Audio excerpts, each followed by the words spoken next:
yan dito sa TikTok Clock. Ang mananalong kampiyon ay tatanggap po na tumataginting na 10,000 pesos! At sa bawat araw na magtuloy-tuloy ang kanyang kampyonato, tuloy-tuloy din po ang paglaki ng kanyang cash prize. Eto na po, panoorin na natin ang susunod na kalahok na nag-aasang maging kampiyon, si Ed Rica! 3 years ago, sumakabilang buhay yung anak niyong panganay na babae. Po. Sabi nga, di ba po, mauna na yung magulang kaysa sa anak. Totoo yun. Masakit talaga sa akin dahil maraming nag-hire sa akin na abroad, ganon. Ang isang sagot ko lang na hindi ko iwan ng anak ko. At kahit mag-ulam natin ng asin, hindi ko iwanan. Kasi mahal na mahal ko mga anak ko.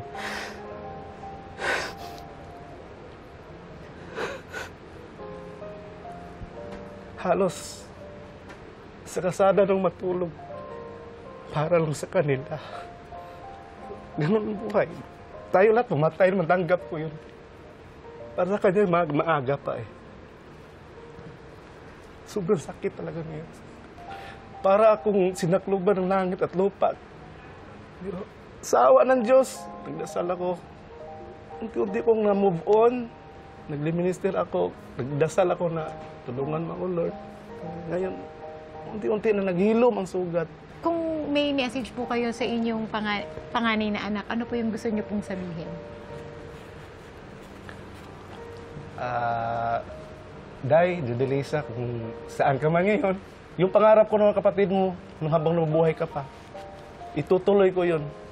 Itutuloy ko yun alang-alang sa kapatid mo mga naiwan. Kung masaya ka, kung saan ka, mas lalong masaya ako. Dahil mahal na mahal kita, Day. Ed Rica from Zamboanga. Hi, Ed! Hi, Ed! Ay, Magandang hapon. ganda ng smile ni Ed. Oo. No? Mukha kang militaristic. Smiling eyes. Buhok lang yun. Buhok lang.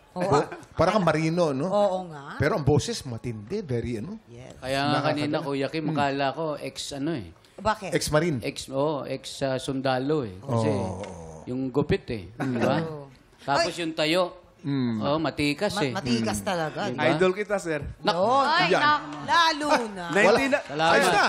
5 stars! Salamat. 5 stars na, 5 stars. Hindi ako madadala sa ganyan. 1998 pa yung mga albums mo dati. Alam pala. Naku, sayang. Pero si Sana Sir Renz dinalam- kasi naabutan ni Sir Renz yung pulang araw. Ay, yung bagong yung teleserye teleserye. dito, oo. Ay, bago lang yun eh. Yung pinanggalingan ng Pulang Araw. World War II yun, mama. World War II. Oo. Hapon pa yun eh, panahon na Pulang Araw, oo. Vietnamor lang si Renz. Ano kaya masasabi ng ating inampalan? Mauna na ako, Sir Ed. From Zamboanga ka, sir, no? Opo, ma'am. Bisaan, paano bang salita niyo dyan? Bisaya po. Bisaya, ay. Hindi ba Chabacano? Di ba rin? Ano ko? Halo. Depende, halo. Oo. Yan sa mga taga... Bisaya pure kasi ko anak ko, Pagadian City. Dinsor. Oo, depende. mga taga Zamboanga, dira, mubalik ko dira pohon. See you guys. Actually, wala akong comment masyado. Maganda ba yung walang comment? O... Kasi siguro dahil nag-enjoy ako masyado. Ayun. Tinitingnan Thank ko you po. yung mga pitik ni Kuya ng mga step Salamat, niyang ganun salamat. Nag-enjoy ako doon. Paano ba to? Technical-wise? Parang, wala masyado eh. Sa akin wala Actually, walang sablay na nota. Salamat Wala.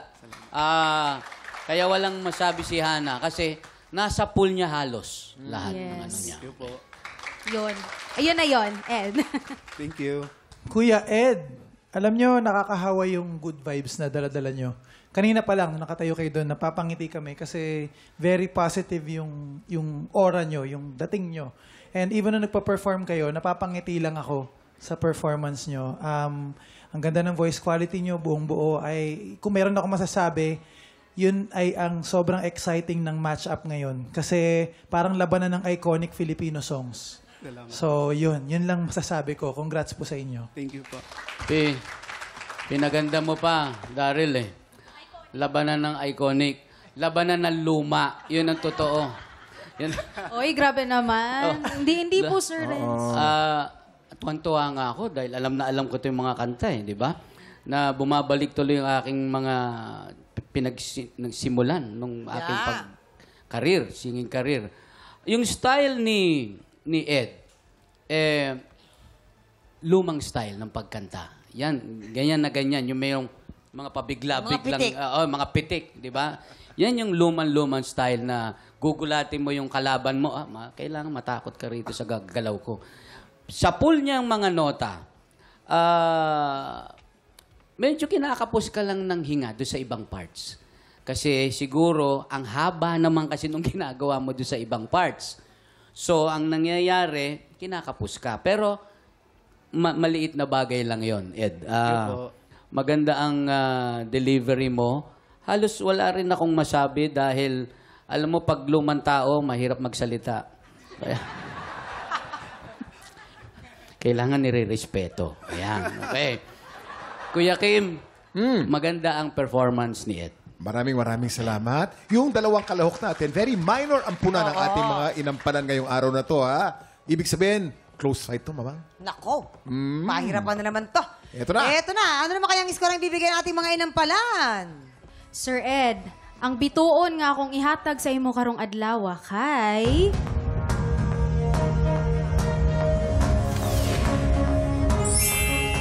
Apat na bituon. Tama ba yun? Upat. Apat. Kuya Upat. Ed. Upat.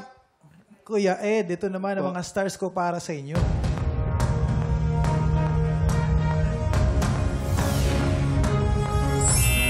Four stars! Nakuha na rin namin ang stars na binigay ni Renz, pero bago natin i-reveal ang total scores ng ating dalawang kalahok, Daryl, sino ba ang umangat sa kanila?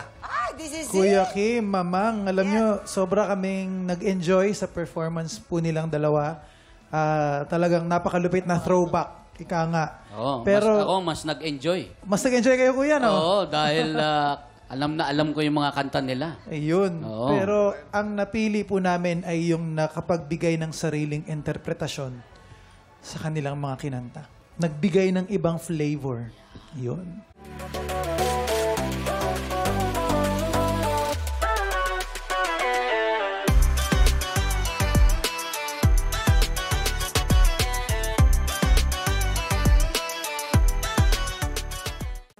Big Tropa, pinanood mo hanggang sa dulo itong video na ito?